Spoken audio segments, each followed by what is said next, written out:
안녕하세요. 저는 40대 초반의 여성이고 일남일녀 남매를 키우는 가정주부입니다. 저희 남편은 동네에서 10년 넘게 세탁소를 운영 중입니다. 여기는 사장님이 부지런하고 친절하셔서 참 올 때마다 기분이 좋다니까요. 실력도 좋잖아요. 친절한 것뿐 아니라 장사가 제일 잘 되는 세탁소일걸요. 아마 이 구역에서? 사모님, 세탁소 한 지 오래되어서 이대가 알고 보면 알부자일 것 같은데. 그렇죠. 애들 키우고 들어가는 돈이 워낙 많아 저희 알부자 아니에요. 사람들은 저희 부부가 운영하는 세탁소가 장사도 잘 되고 남편이 성실한 사람이라 알부자 아니냐, 돈 많이 벌었을 거다, 그런 소리들을 하지만 사실 저희 집 가정경제는 아주 어려운 편입니다. 원체 가진 거 없이 가난한 두 사람이 만나 결혼을 했던 데다가 저희 둘째 딸이 태어날 때부터 건강이 많이 안 좋았거든요. 현경아, 요즘은 소희 건강이 좀 어떠니? 병원에서 태어난 후론 밥도 잘 먹고 다행히 학교도 잘 다니고 있어요. 소희가 사람 구실 제대로 하면서 살 수 있을까? 걱정이 이만저만이 아니었는데 그래도 이만큼이라도 건강이 회복되어 너무 다행이구나. 신장 이식 수술한 후로 소희 컨디션이 많이 좋아졌어요. 그전엔 애가 기운도 없고 사흘에 한번 투석하느라 할 짓이 못 되었는데. 그래, 소희가 이만큼이라도 건강해진 게 얼마나 감사한 일인지 모르겠다. 네, 엄마. 저도 매일 아직 기도하는 마음으로 살아가고 있어요. 소희 건강은 그만저만 회복되었다지만 소희 병간호하면서 진 빚이 문제지. 빚은 아직도 많이 남았지? 엄마, 그런 것까지 엄마가 걱정 안 하셔도 돼요. 우린 소희가 정말 잘못되는 줄 알았는데 건강 회복해서 우리 곁으로 돌아온 것만 해도 감지덕지하며 사니까요. 그거야, 네 말이 100번 맞다만 너하고 소희 애비가 워낙 고생이 많으니 그렇지. 자식 키우며 부모가 고생하는 거야 당연한 건데 뭘 그러세요? 철없던 우리 막내딸 현경이가 언제 이리 철이 들었니? 제가 철이 없어서 엄마 속 많이 썩혀드렸죠? 죄송해요, 엄마. 아니다. 어려서 부모 속 안 썩이는 자식이 몇이나 되니? 지금 네가 이렇게 어른스럽게 잘 사는데 엄마한테 그런 말 할 필요 없어. 학창시절 저는 공부하기 싫어하고 매일 놀러 다니는 좀 날라리 여학생이었습니다. 그러던 제가 지금의 남편을 만나 착실하게 아이들 키우며 사는 모습을 보고 저희 친정엄마는 자주 그런 말씀을 하시죠. 어린애가 애를 낳아 철이 들었다고 말입니다. 저희 엄마 말씀이 틀린 말은 아니에요. 결혼 전까지 저는 세상 물정 모르는 철부지 아가씨에 불과했으니 말입니다. 특히나 저희 딸아이가 어려서부터 많이 아프다 보니 마음고생이 심했고 그런 어려움들을 겪으며 더 철이 들었던 듯도 합니다.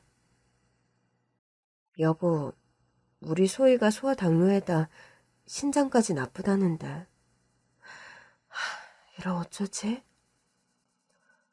그래도 치료법이 없는 것도 아니고 입원해서 치료 잘 받으면 좋아질 수 있다니 우리 희망을 가지자, 여보. 신장이 계속 나빠지면 이식수술 해야 한다는데 이식수술 비용도 만만치 않고 병원비도 엄청 비싼데 난 아무 일도 못하고 소희 케어해야 하니 너무 걱정이다. 여보, 당신이 해야 할 일은 그저 소희 돌보고 우리 준석 키우는 일이야. 다른 일은 당신이 걱정할 필요도 없고 신경 쓸 일도 아니야. 세탁소 수입이라는 게 뻔한데 당신도 너무 고생이 심하고 세탁소 일 마치고 저녁에는 야간 대리운전 뛰기로 했어. 너무 걱정하지 마. 당신이 정말 고생이 많다. 고맙고 미안해. 나같이 가진 거 없는 남자한테 시집와 고생하는 당신한테 내가 더 미안하지. 어린 딸아이가 원체 오래 투병을 하다 보니 안 그래도 가진 거 없이 시작한 살림이었던 저와 남편은 고생을 많이 했습니다.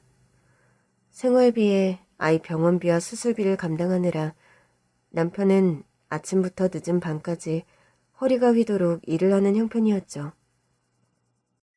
딸아이가 최근 완치에 가깝게 회복이 될 때까지 저 역시 처리받기도록 옷 한 벌 제대로 된 화장품 하나 사지 못하고 그렇게 악착같이 아끼며 생활을 했습니다.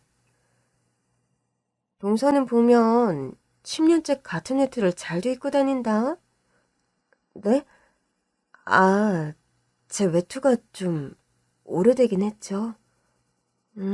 아무리 그래도 겨울 코트는 좀 제대로 된 걸 사 입고 다니지. 겨울 외투 너무 낡고 해지면 사람이 없어 보이는 거 몰라? 안 그래도 하나 사 입으려고 하고 있었어요. 가족 식사하는 자리에 옷을 그렇게 아무렇게나 입고 나오면 우리 격까지 같이 떨어지니 하는 소리지. 오랜만에 나간 가족 식사 자리에서 저에게 그런 쿠사리를 주는 형님이었죠. 강산이 한번 변해가는 시간 동안 제가 사실 제대로 쇼핑한 일이 없는 건 사실입니다. 그래도 그렇게 대놓고 사람 입성을 가지고 면박을 주는 형님에게 기분이 무척 상하더군요. 여보, 어머님 아버님 두 분 다 돌아가신 마당에 우리 가족 식사 꼭 나가야 돼요? 왜? 오늘도 형수님이 뭐 기분 나쁜 말이라도 했어? 겨울 코트 가지고 낡았다 없어 보인다. 하도 면전에서 면박을 주는 바람에 얼굴이 다 화끈거리더라고요. 미안하다 여보. 당신 코트 낡은 것도 내가 신경 못 쓰고. 카드 줄 테니까 올해는 좋은 것으로 하나 사 입어. 응? 됐어요. 애들도 당신도 몇 년째 같은 패딩 점퍼로 버티는 중인데 내 코트 살 돈이 어딨어요? 그러지 말고 사 입어. 내가 봐도 당신 코트 너무 오래되고 낡았더라. 내 거 살 바엔 소희랑 서준이 패딩 점퍼 하나씩 사 입히겠어요. 재작년에 산 게 벌써 작아서 다 새로 사 입혀야 하는데. 당신 고집도 참. 애들 것도 사고 당신 것도 사 입어. 부탁이다. 형님네 부부는 갈빗집을 크게 운영하는데 식당이 위치한 상가 매장이 형님 부부 소유이고 장사도 제법 잘 되어서 경제적으로 여유로운 편입니다. 게다가 시부모님이 돌아가시며 시댁의 모든 재산을 아주버님 혼자서 독차지하는 바람에 그 집의 경제 사정은 풍요로운 게 사실이죠. 같은 형제인데 어째서 아주버님 혼자 상속재산을 독차지했냐고요? 저희 남편의 가정사가 사실 좀 복잡한 편입니다. 난 우리 부모님께 7살 때쯤 입양이 됐어. 머리가 나름 굵어 입양이 된 터라 처음부터 친부모님이 아니란 건 알고 있었지. 그럼 그전에는 고아원에서 지냈던 거예요? 그런데 아주버님은 당신보다 형인데 어떻게 당신을 입양한 거죠? 내가 처음 입양이 됐을 땐 집에 아이가 나밖에 없었어. 그럼 아주버님은 언제부터? 아주버님도 어머님 아버님의 친자식이 아니란 말이에요? 그게 아니라 좀 복잡한 사정이 있어. 무슨 사정이요? 전 남편과 결혼을 앞두고 남편의 숨겨진 가정사를 듣게 되었었죠. 우리 어머니가 불임이라 결혼하고 10년 되어 가도록 아이가 생기지 않아 날 입양하셨던 거야. 그런데 우리 형은 아버지께서 결혼 전에 만나던 여자와의 사이에 태어난 아들이었고. 세상에. 그럼 어머님께서는 아주버님 존재 모르고 결혼하신 거예요? 그렇다고 하더라고. 아버지와 만나던 여자가 몰래 형을 낳아 기르다 시간이 좀 흘러 아버지께 아이가 있다 말했고, 해서 아버지께서 어머니 몰래 양육비만 보내셨다 하더군. 그럼 아주버님이 어떻게 본가에 와서 당신과 함께 자라게 된 건데요? 형을 기르던 형의 생모가 형이 10살 조금 안 되었을 때 병으로 명을 달리하는 바람에 아버지는 숨겨왔던 비밀을 어머니께 고백하고 형을 집으로 데리고 오신 거였지. 어머님 충격이 좀 크셨겠네요. 지금도 기억이 생생해. 형의 존재를 알게 된 후로 어머니께서 며칠을 밤에 잠도 못 주무시고 울면서 속상해하던 일이. 당신 그런 환경에서 자라면서 마음고생 많이 했겠다. 애로사항이 없었다면 거짓말이겠지. 난 입양이 되었어도 뭔가 어느 날 갑자기 애매한 입장이 되어버린 셈이었지. 아주버님이 집에 온 후로 어른들 태도가 달라진 게 있었어요? 그렇다기보단 형이나 나나 뭔가 엄마 아빠의 사랑을 고르게 받지 못한다는 면에서 매한가지였어. 그건 또 무슨 말이에요? 아버지께서는 늘 형이 아픈 손가락이었고 어머니께서는 키운 정이 조금이라도 더 길어 그런 건지 나를 더 예뻐하시는 게 눈으로도 느껴졌었지. 그래서 당신 아주버님하고 사이가 여태 안 좋은 거예요? 글쎄, 본의 아니게 성장할 때 그런 기억들이 형과 나 사이의 앙금을 만들었을 수도 있어. 아버지는 늘 형이 우선, 어머니께서는 나를 더 챙기고 좋아하셨으니. 그런데 난 그런 상황이 어려서부터 불만은 아니었어. 애초에 입양된 상황이었고 부모님 덕분에 고아원에서 자라지 않는다는 감사함이 있었으니까. 그런데 아주버님은 왜 사사건건 당신을 못 잡아먹어 안달이죠? 형은 어려서 집에 처음 왔을 때부터 그랬어. 아주버님은 어려서 그렇게 생모를 잃고 본가로 들어오며 남편의 존재를 눈의 가시처럼 여겼다고 합니다. 야, 넌 우리 부모님 진짜 자식도 아니면서 꽁으로 우리 집에서 자라는 거 알지? 내가 친아들은 아니지만 고아원에서 입양되면서 엄마 아빠가 말씀하셨어. 이제부터 넌 우리 집 아들이라고. 또 멍청한 거냐? 아니면 눈치가 없는 거냐? 난 우리 아빠 친아들이기라도 하지만 넌 그냥 우리 집 식구들하고는 피 한 방울 안 섞인 생판 남이야. 너 아니었음 나 혼자 귀한 아들 대접 받았을 텐데 너 때문에 나만 엄마한테 개밥에 도토리 신세 됐잖아. 난 개밥에 도토리 아니야. 엄마는 내가 친아들은 아니지만 마음으로 낳은 아들이라고 하셨어. 이게 형이 말하는데 어디서 꼬박꼬박 말대꾸야. 왜 머리를 때리고 그래. 툭하면 발길질하고 엄마 아빠가 사이좋게 지내라고 했는데 왜 맨날 때려. 형, 제발 우리 사이좋게 지내자. 내가 왜 너랑 사이좋게 지내야 되냐? 넌 피 한 방울 섞이지 않은 생판 남인데 내가 일찍 아빠 곁으로 왔으면 너 같은 건 애초에 우리 집에 입양될 수도 없었어. 알아? 그런 모진 말로 어린 남편의 가슴에 비수를 꽂고 나던 아주버님이었다고 합니다. 어린 시절, 사춘기 시절 집에서 겪었던 에피소드를 듣다 보면 남편이 가여워질 때가 한두 번이 아니었죠. 가끔씩 아버지께서 한가한 주말이면 형을 데리고 목욕을 가셨어. 어쩔 땐 나도 데리고 가셨는데 가끔씩 날 빼놓고 둘만 목욕을 갈 때가 있었지. 당신만 빼놓고 아주버님과 아버님만요?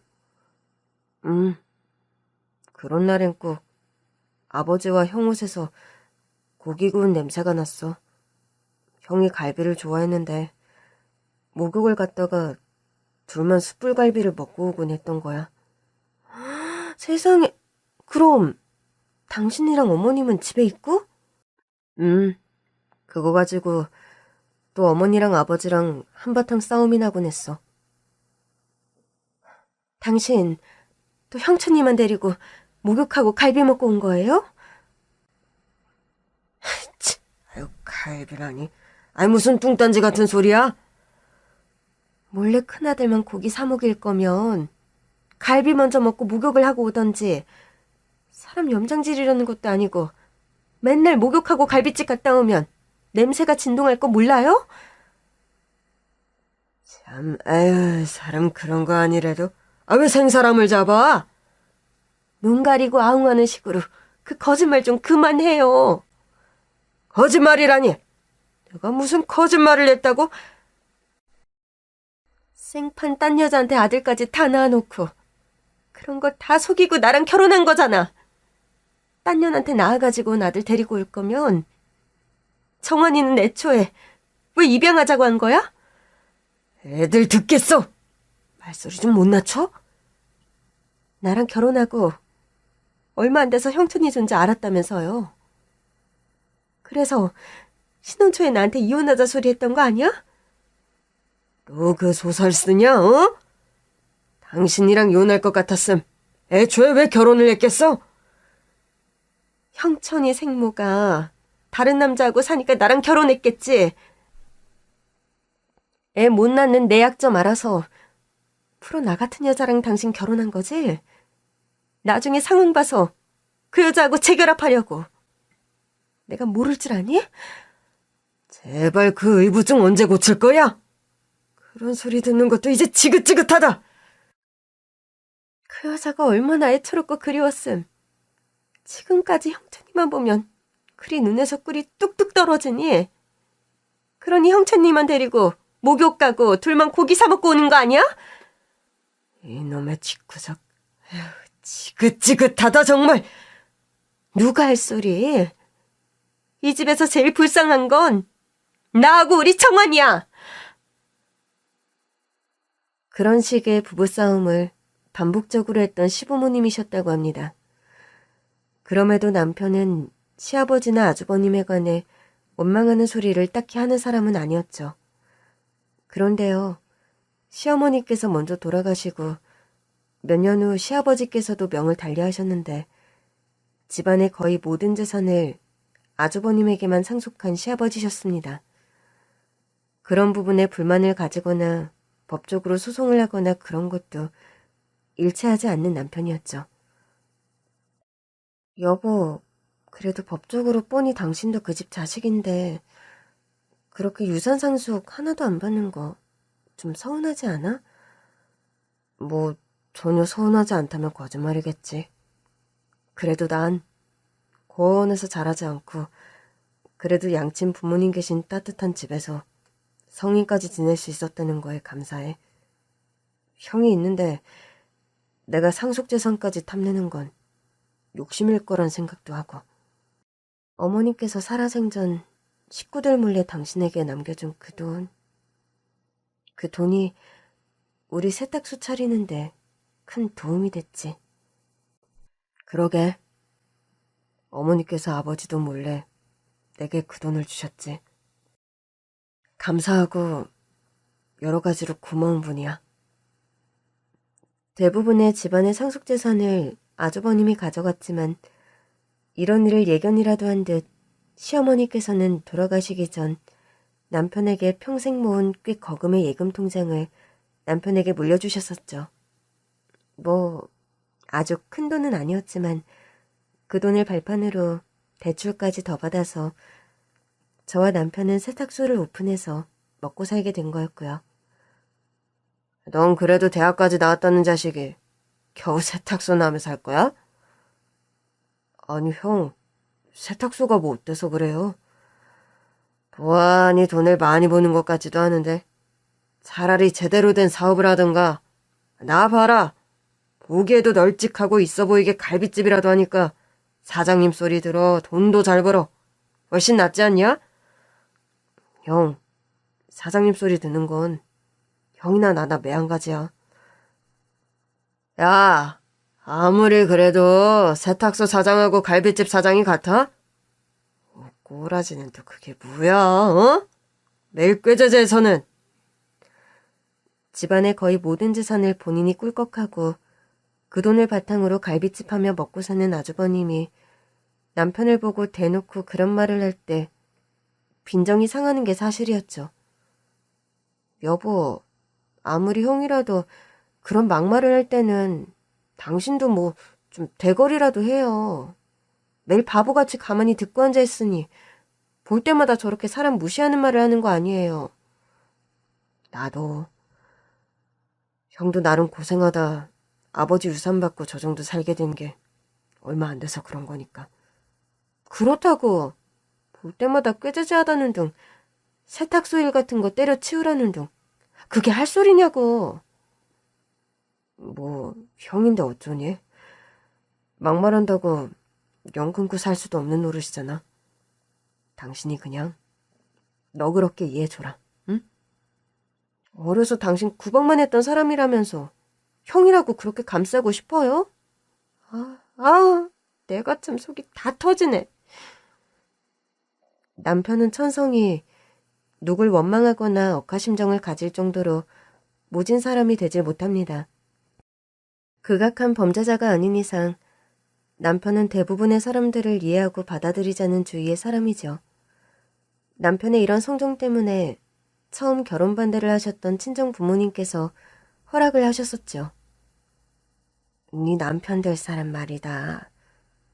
고아원에 맡겨졌다 입양되어 자랐다 해서 솔직히 좀 걱정되는 부분이 있었는데 사람이 그늘진 구석도 없고 표정이 참 따뜻하고 밝아 보이는구나.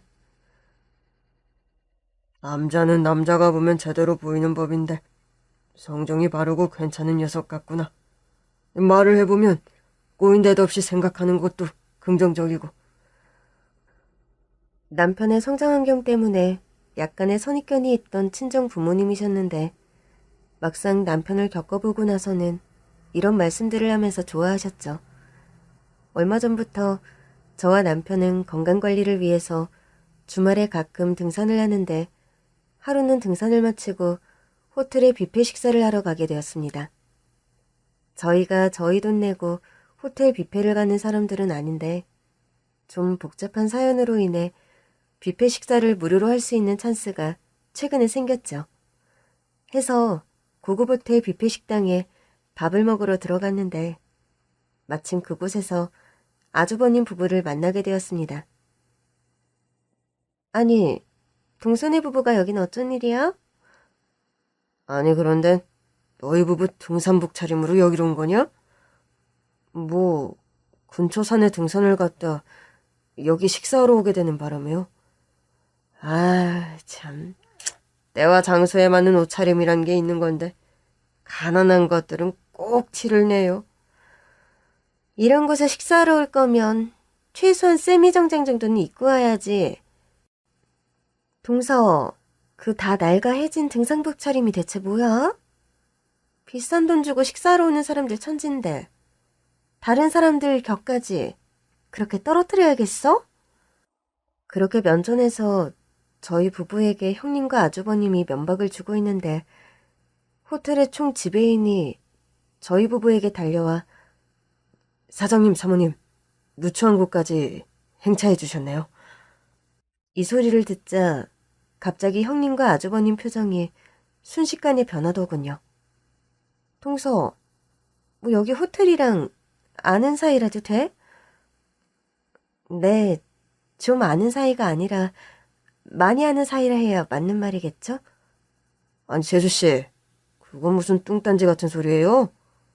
재수씨랑 정원이가 호텔 관계자랑 알 일이 뭐가 있다고. 형, 오늘 올 거면 온다는 연락을 미리 하지 그랬어요. 회장님 나오셨습니까? 사장님 사모님께서 기별 없이 오시는 바람에 미처 따로 룸을 마련하지 못했습니다. 죄송합니다. 뭐 그럴 수도 있죠. 꼭대기 라운지에 프라이빗 룸 하나 비었죠? 그곳으로 음식 좀 서브해줘요. 네, 그렇게 하겠습니다. 영원아, 굳이 우리 때문에 그럴 것 없다.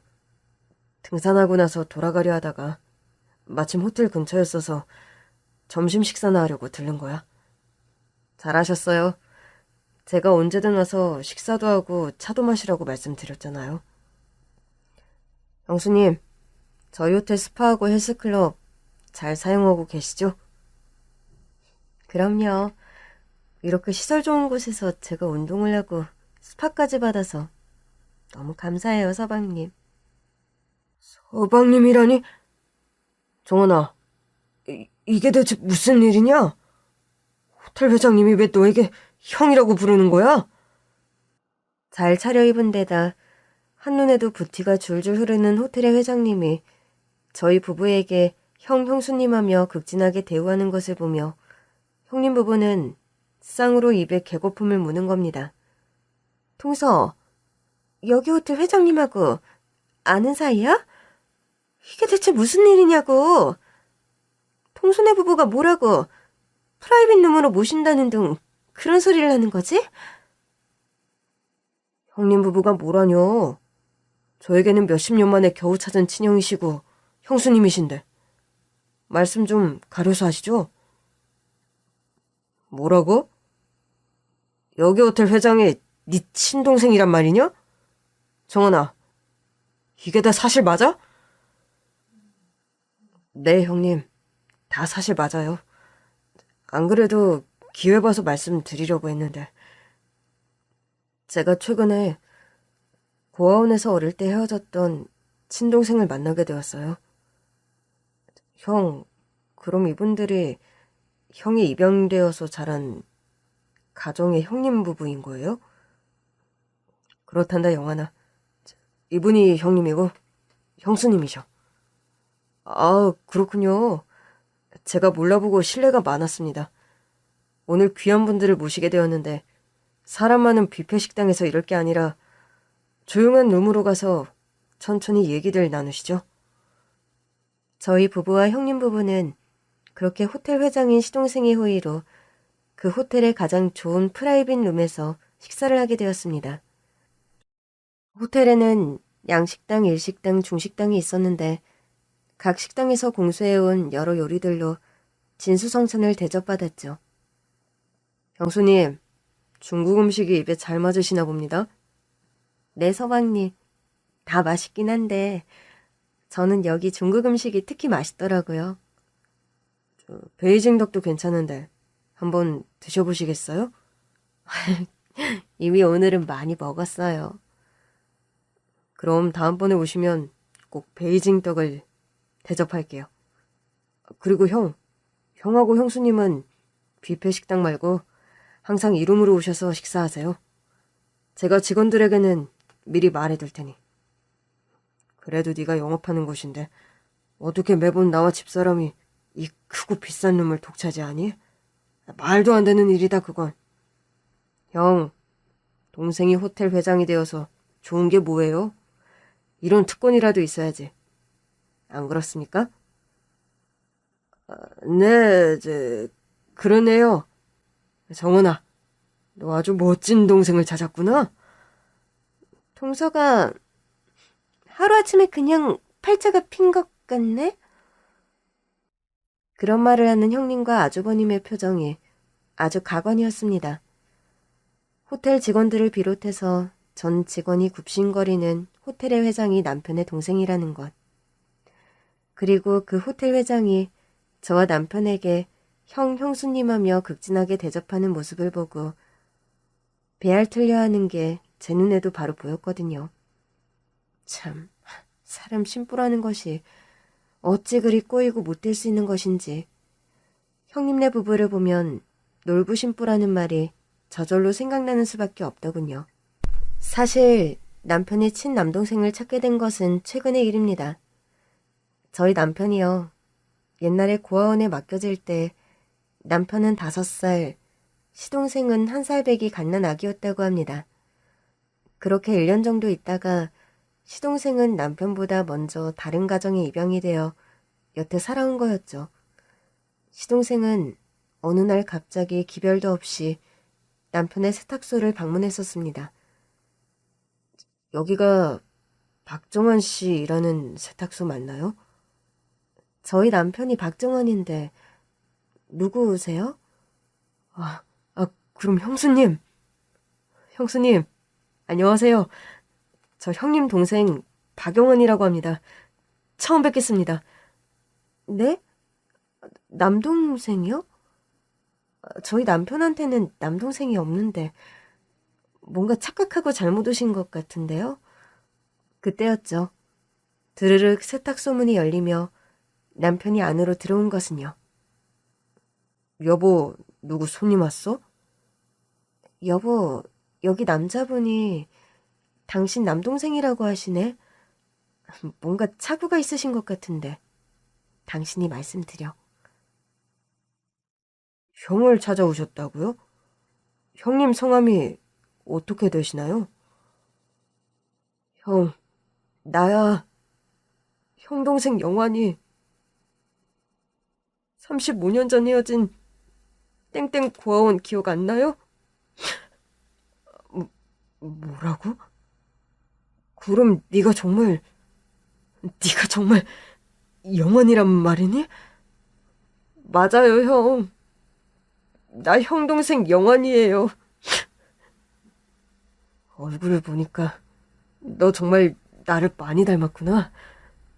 영환아, 내 동생 영환이 살아서 너를 한 번이라도 볼 수 있을까 생각했는데 이렇게 다 만나다니. 그렇게 말하며 서로 와락 껴안으며 펑펑 눈물을 흘리는 남편과 시동생이었죠. 형, 난 어려서 내가 친형이 있다는 사실조차 몰랐어요. 최근 절 키워주신 양부모님이 돌아가시고 내가 맡겨줬던 고아원에 우연히 후원금을 전달하러 갔다가 거기 수년이 통해서 형 존재를 알게 됐던 거고요. 난 너보다 그래도 좀 나이가 있고 기억이 있던 때라 갓난쟁이 남동생의 존재는 알았지만 네가 먼저 입양되고 나 또한 다른 집에 입양되어 자라다 보니 네 존재가 궁금하면서도 그저 잘 살고 있겠거니 그리 생각하고 살아왔다. 수년이 말씀 듣고 저는 얼마나 반갑고 기분이 설레었는지 몰라요, 형. 양부모님은 부자인데다 절 무척 아껴주셨지만 제게 호텔을 물려주고 얼마 안 있어 두 분 다 명을 달리하셨어요. 전 결혼한 몸도 아니다 보니 제 곁에 이제 가족이라고는 아무도 없구나.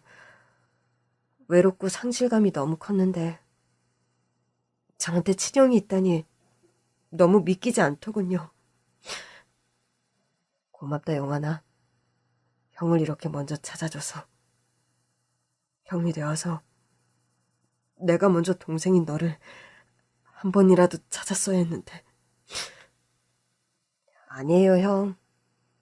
각자 다른 집에 입양이 돼버리는 바람에 저 역시 양부모님 모두 돌아가신 상황이 아니었다면 형을 이렇게 찾아오는 일 힘들었을지도 몰라요. 그래도 어쨌든 너를 만나게 되어서 너무 다행이고 기분이 좋다. 보니까 그래도 좋은 가정에 입양돼서 잘 자란 것 같아 보이네. 형 말이 맞니? 맞아요, 형. 수녀님께서 형이 힘들게 산단 말씀하셨는데 제가 가슴이 많이 아팠어요. 저는 유복하고 인격도 훌륭하신 양부모님 만나 잘 살아왔는데 형만 혼자 고생한 것 같아서 너무 미안해요. 아니다, 영환아. 무슨 말을 그렇게 하니? 너라도 문제없이 잘 살아왔다니 형은 너무 다행이란 생각이 든다. 그렇게 감격의 상봉 후 자주 만남을 가지고 저와 남편을 극진하게 대우하는 시동생이었습니다. 시동생은 집안 대대로 호텔을 운영하는 부잣집에 양자로 들어갔고 자손이 귀했던 그 집안에서 아들 노릇 톡톡히 하며 한평생 부족함 없이 살아왔다고 합니다. 공부도 잘해서 서울의 명문대를 졸업 후 호텔 경영과 관련한 공부를 한다고 미국 유학까지 다녀왔다고 하더군요. 몇 년 전 양친 부모님이 돌아가시며 호텔을 물려받아 운영하게 되었고 근래에 고아원의 수녀님을 통해 남편의 존재를 알고는 즉시 수소문해서 남편을 찾아온 것이었죠. 형, 경제적으로든 다른 쪽으로든 어려운 것 있으면 말해요. 제가 도울 수 있는 한에서는 다 도와줄게요. 아니다, 정하나. 행여라도 그런 말 말아라. 난 내 동생을 이렇게 찾은 것만으로도 너무 감지덕지다. 그래도 나눌 수 있는 거는 나누고 도울 수 있는 건 다 도와주고 싶어요. 형, 내 진짜 마음이 그러니까 제발 내 성의를 물리지 말고 받아주세요. 호텔을 물려받아 운영 중인 시동생은 재력이 어마어마했습니다. 저와 남편이 둘째 딸 병간호를 하며 돈을 많이 썼고 빚이 많은 걸 알고는 형님, 형수님, 그런 사정이 있으면 미리 좀 말씀을 하시죠. 일단 이 돈으로 빚을 먼저 처리하세요. 그렇게 말하며 당장 남편과 저의 은행 빚을 해결해주는 시동생이었습니다. 거기다 연관에서 하는 건설업 쪽 사업이 있다면서 그곳 계열사에서 지은 넓고 쾌적한 아파트까지 저희 가족에게 선물을 했죠. 저희 식구는 처음으로 서울의 아파트를 소유하게 되었고 넓은 집으로 이사하자 아이들도 무척 좋아했죠. 엄마, 이렇게 큰 아파트가 우리 집이에요? 세영이랑 나랑 방 하나씩 하고 엄마 아빠 안방 빼도 방이 3개나 남아요, 엄마. 얘들아, 큰 집에 이사 와서 그렇게들 좋으니? 그럼요, 엄마. 저 제 방 가져보는 게 소원이었는데. 삼촌께서 우리 식구에게 주신 선물이란다. 와, 우리 삼촌 진짜 최고다. 아이들이 기뻐하는 모습을 보고 저와 남편도 흐뭇한 게 사실이었죠. 갑자기 경제적으로 형편이 좋아진 저와 남편을 보고 친정 부모님도 무척 좋아하셨습니다. 빚에 허덕이며 살던 때가 엊그제 같은데 세상에 네 남편 시동생이 집도 선물하고 빚도 다 갚아줬단 말이냐? 엄마, 전 그 사람한테 남동생이 있다는 것도 몰랐는데 어느 날 갑자기 동생이란 사람이 나타나서 이렇게 온갖 친절을 베푸니까 솔직히 좀 어안이 벙벙하네요. 소희 애비가 이제껏 심성 착하고 성실하게 살아온 값을 이렇게 보상받는 것 같구나. 너희가 이렇게 넓고 쾌적한 집에서 잘 사는 모습을 보니 엄마가 이제 죽어도 여한이 없다. 사람 참, 딸내미가 잘 살게 되었음 좋은 모습 길게 보려면 더 오래 살 생각을 해야지. 안 그러냐? 아빠 말씀 맞네요, 진짜. 남동생이 시동생과 상봉하고 나서 얼마 안 있어 남편의 생일이 돌아왔습니다. 시동생의 생일도 남편 생일과 바로 하루 차이인 것을 알았고 저는 여러 고마운 일도 있고 하여 집에서 저녁 식사 초대를 했죠. 도련님, 이번 주 수요일 목요일 하루 차이로 애들 아빠랑 도련님 생일인데 저희 집에 와서 저녁 식사나 같이 하세요. 형수님 집에서 음식 마련하려면 힘들지 않으시겠어요? 그냥 밖에서 식사해도 괜찮은데요. 외식도 좋지만 도련님께서 저희한테 집도 선물해 주셨는데 집들이도 한번 제대로 못한 것 같아 여차저차 집에서 간단하게 파티 같은 거라도 하려고요. 뭐 파티라고 해서 거창하게 하겠다는 건 아니지만요. 형수님 말씀 듣고 보니 집들이도 아직 못 갔네요. 수요일 저녁 식사 괜찮으세요? 네, 좋습니다, 형수님. 그날 한 6시까지 가면 될까요? 네, 그때 봬요, 도련님. 그렇게 해서 집들이 겸 남편과 시동생의 생일 파티를 하는 날이었습니다. 갈비찜이며 잡채, 미역국 등의 음식들을 한 상 거하게 차려놓고 기분 좋게 식구들끼리 둘러앉아 식사를 했죠. 삼촌, 생일 축하드려요. 아빠도 생일 축하드립니다. 딸과 아들이 축하 편지와 선물을 전달하자 시동생은 아이처럼 좋아했습니다.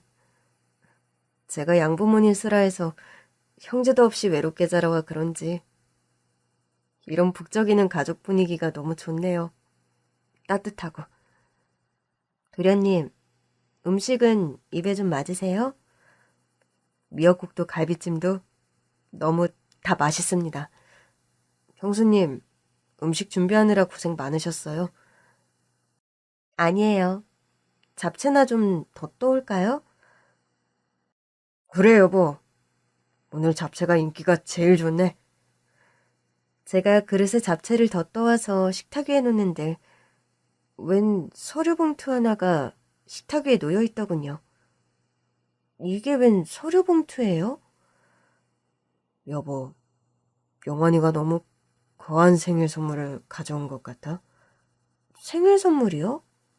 아니, 도련님, 뭘 또 가져오셨다는 거예요? 이미 저희 가족들한테 넘치게 많이 주셨는데. 형수님, 어떻게 들으실지 모르겠지만 제가 동생이라고 해서 형님 가족과 나눌 수 있는 건 아직 이런 경제적인 것뿐이에요. 제가 자라며 그렇게 그리웠던 형제간의 정은 앞으로 남은 여생 살아가며 차곡차곡 쌓아가겠지만 그 전에 제가 가진 것, 그리고 형에게 조금 부족한 것을 저는 좀 나눠드리고 싶어요. 도련님, 봉투 안에 든 게 뭐길래 그런 말씀을 하세요? 그거 조그만 꼬마 건물 등기 이전 서류예요. 저희 양부모님께서는 호텔 말고도 제게 많은 재산을 남기고 돌아가셨어요. 그 꼬마 건물도 제가 상속받은 재산의 일부고요. 그럼 네 재산이고 네 양부모님이 내게 물려주신 건데 영환아, 형에게 네가 이렇게까지 할 필요는 없다. 그럼요, 도련님. 저희 빚 갚고 집이 생긴 것만 해도 감지덕지예요. 이미 도련님께 차고도 넘치게 많이 받았으니 이건 그냥 도로 가져가세요. 듣자 하니까 우리 소희가 어려서 건강이 안 좋은 바람에 병원비니 뭐니 많이 들어가 돈을 못 모으셨다 들었어요. 소희가 이젠 건강을 회복했지만 요즘 애들 키우는데 돈이 얼마나 많이 듭니까? 마다하지 마시고 이 건물은 여기서 나오는 새로 생활비도 쓰시고 무엇보다 소희 서준이 교육비로 쓰세요. 영환아, 나는 형이라고 내게 해줄 수 있는 게 하나 없는데 내가 이렇게 받기만 하니 너무 염치가 없구나. 형, 그게 무슨 말이에요. 제가 누누이 말했잖아요. 형제가 내게도 있었으면 항상 생각해왔다고. 양부모님 돌아가신 마당에 세상천지 고아가 됐다 생각했는데 피가 섞인 친형제를 찾았는데 제가 얼마나 기쁘겠어요. 억만금을 줘도 살 수 없는 친형을 찾아서 저 정말 행복해요, 형. 본인만 잘 사는 것이 미안하고 싫다면서 그렇게 극구 건물을 받아달라 말하는 시동생이었습니다. 남편과 저는 고민 끝에 그 꼬마 건물을 받게 되었고 졸지에 건물주가 되었죠. 엄마, 우리 도련님이 꼬마 건물까지 최근에 남편한테 줬어요. 아유, 세상에. 아무리 부자라도 그러기 쉽지 않은데 형제가 참 남다른 사람이구나. 그러니까 나도 이게 꿈인가 생시인가 싶네요. 서준이 소희 공부시키는 일이 남은 걱정이었는데 너희들 부부 이제 그런 걱정 하나 안 하고 살아도 되겠구나. 그러니까요. 우리 부부한테도 이런 날이 다 오네요, 진짜. 저와 남편은 도련님에게 선물 받은 건물 1층에 코인 세탁소를 오픈하게 되었습니다. 나머지 세대는 인테리어와 리모델링을 거쳐 세입자를 받게 되었죠. 여보, 요즘 형님네 갈비집이 장사가 영 안 되는 모양이야. 왜 갑자기? 만날 때마다 장사 잘 된다고 자랑하시던데. 직원들이 갑질 사장이라고 단체로 고소를 하는 바람에 최근엔 장사를 아예 못하고 있나 보더라고. 하긴 뭐 우리한테 그리 막말하는 성미 보면 직원들한테는 오죽했을라고. 한길이가 또 최근에 사고를 쳐서 골치 아픈 모양이던데. 당신네라도 한번 찾아가봐. 한길이? 형님네 큰아들이 왜? 한길이 그 녀석이 학교 다닐 때부터 좀 말썽이 많았잖아. 최근엔 뭐 음주운전인가로 구치소 가 있는 모양이던데. 합의금이 어마어마한가 보더라고.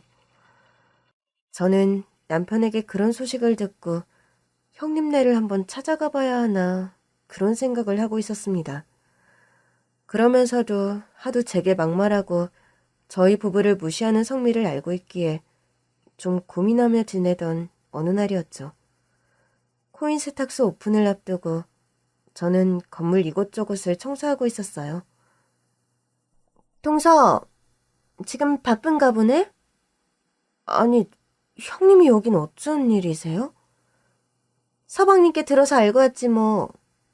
서방님이 요즘 남동생 만난으로 아주 팔자가 피신 것 같던데? 아니 뭐 팔자가 핀 것까진 아니고 저희가 예전보다 한결 형편이 좋아지긴 했어요. 저희 도련님이 원체 저희 생각을 많이 해주셔서요. 아, 누군 동생 상봉해서 어느 날 갑자기 부자 되고 누군 또 악재가 겹치니 끝이 없네 그려. 형님, 그건 또 무슨 말씀이세요? 한길이가 사고 낸 게 잘 해결 안 되세요? 그것도 그거고 지금 우리 갈빗집 아예 문 닫게 생겼어. 직원들이 단체로 소송을 걸어서 그거 감당하기도 벅찬데 한길 아빠가 나 몰래 주식 투자를 엄청 했는데 돈을 거진 다 날렸다잖아. 아니, 또 그런 일이 있었어요? 아주버님은 왜 그런 큰 돈을 투자하면서 형님께는 상의도 안 했대요? 그 사람 성미가 어디 누구한테 의논하는 성미가 아니잖아? 그런데 동서, 요즘 얼굴이 참 폈네? 어디 피부과라도 다녀? 아니요, 제가 무슨 피부과를 다녀요. 하긴 동서가 그런 데는 영 관심 없는 사람이지. 뭐 그래도 사장님 소리 들으며 사시던 분들이 밥이야 굶겠어요. 너무 걱정 마시고 직원들한테는 좀 사과도 하시면서 빨리 해결하길 바랄게요. 전 그렇게 말하고 자리를 뜨려고 했습니다. 그런데 그런 저의 바짓가랑이를 붙들며 다급하게 말하는 형님이었어요. 아니 동서, 뭐가 그렇게 바빠서 자리를 뜨려고 해. 왜 나하고 우리 애들 아빠가 요즘 힘들다니까 뭐 부탁이라도 할까봐 도망가는 거야? 아니 좀 무슨 말씀을 그렇게 하세요? 저희 1층에 코인 세탁소 오픈 앞둬서 할 일이 너무 많아 그래요. 다음 주부턴 다른 층에 세입자도 받아야 해서 이것저것 손볼 것도 많고요. 동서, 혹시 저기 뭐 동서 듣자 하니 집도 선물 받고 이 건물도 선물 받았다면서? 네, 그런데 왜 갑자기 그런 걸 물으세요? 아니, 뭐 좀 부럽기도 하고 또 여유가 있어 보여 하는 말인데 우리가 요즘 자금이 이래저래 너무 부족해. 애들 아빠 주식으로 가진 돈 다 날렸지. 한길이 그 자식 구치소 가 있는데 합의금은 또 어마어마하게 요구하지. 그래서요? 그래서 말인데 동선애가 한 몇천만 원만 우리 좀 융통해 줄 수 없을까? 응? 저희 사는 거 꾀재재하니 어쩌니 흉보실 땐 언제고 저한테 그런 부탁을 하세요? 그래, 동서, 내가 예전에 동서하고 서방님한테 말 좀 함부로 했던 거 진짜 미안하다, 응? 우리 애들 아빠도 직원들한테 갑질로 소송당하고 반성 많이 하면서 살고 있어. 그럼요. 갑질 그거 정말 나쁜 거예요. 막말도 마찬가지고요. 그게 사람 마음에 얼마나 비수를 꽂는 건데요. 동서, 나 때문에 빈정 많이 상했지? 내가 이렇게 빌게, 응? 과거의 안 좋은 기억들 좀 싹 잊어주라. 응? 제발 부탁할게. 갑자기 그렇게 말하며 무릎을 꿇고 제게 싹싹 비는 형님이었습니다. 형님, 이제 그만하시고 자리에서 일어나세요. 여기 세입자분들이 자꾸 형님하고 저 쳐다보네요. 알았어. 이제 동서는 명색이 건물주 사모님인데 내가 조심할게. 형님, 말씀하신 돈은 일단 애들 아빠랑 상의해봐야 될 것 같아요.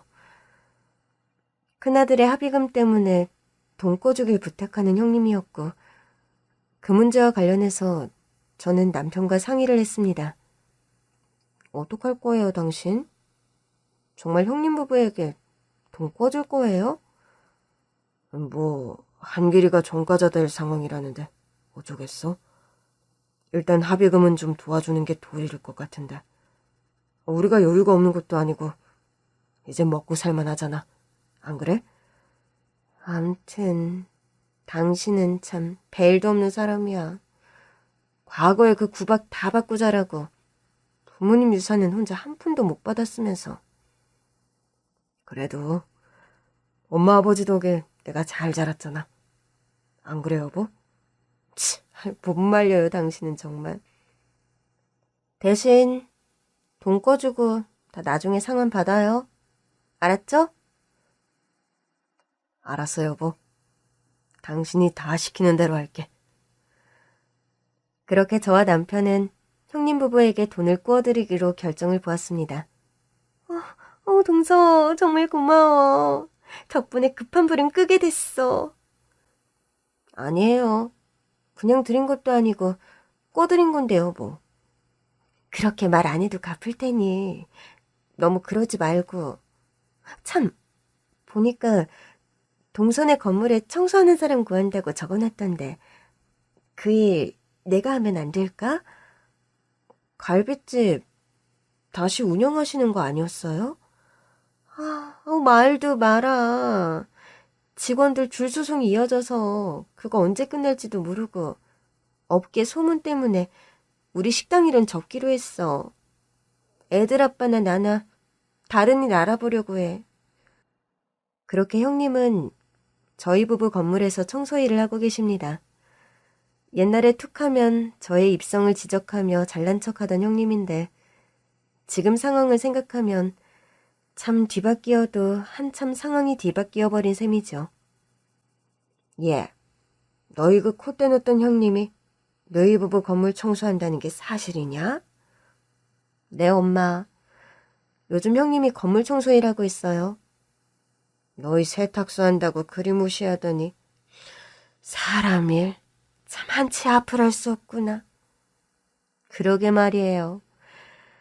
재산 올고지 독차지해서 천년만년 잘 살 것 같이 굴더니 주식으로 돈 거의 말아먹고 갈비집도 거의 폐업 직전이래요. 자존심 강하던 거 생각하면 네 밑에서 일 안 할 것 같은데. 의외구나. 엄마, 저는 지들처럼 갑질하는 성격이 아니잖아요. 본인들도 그거 아니 그러겠지 뭐. 네 말 듣고 보니 그것도 그렇다. 남들이 흉하게 행동한다고 너까지 그럴 필요는 없는 거니까. 안 그러냐? 엄마 말씀이 100번 맞죠 뭐. 그리고 처제가 이리 뒤바뀐 마당에 전 갑질 같은 거 하고 싶은 생각도 안 들어요. 애들 아빠 역시 갑질하고는 거리가 먼 사람이고. 너희들 부부가 심성이 그러니 복을 받은 거야. 어이구 엄마, 그런 말씀 마세요. 세상에 착한 사람들이 얼마나 많은데요. 남편과 저는 시동생과의 재회와 또 그로 인한 여러 혜택에 참 감사하는 마음으로 살고 있습니다. 남편은 원래 하던 세탁소도 여전히 운영 중이고 그 세탁소 수입은 올고지 고아들을 위한 시설에 기부를 하고 있죠. 감사함을 받은 만큼 돌려주며 살자가 저희 부부의 인생 모토가 되었거든요. 긴 얘기 들어주셔서 정말 감사합니다.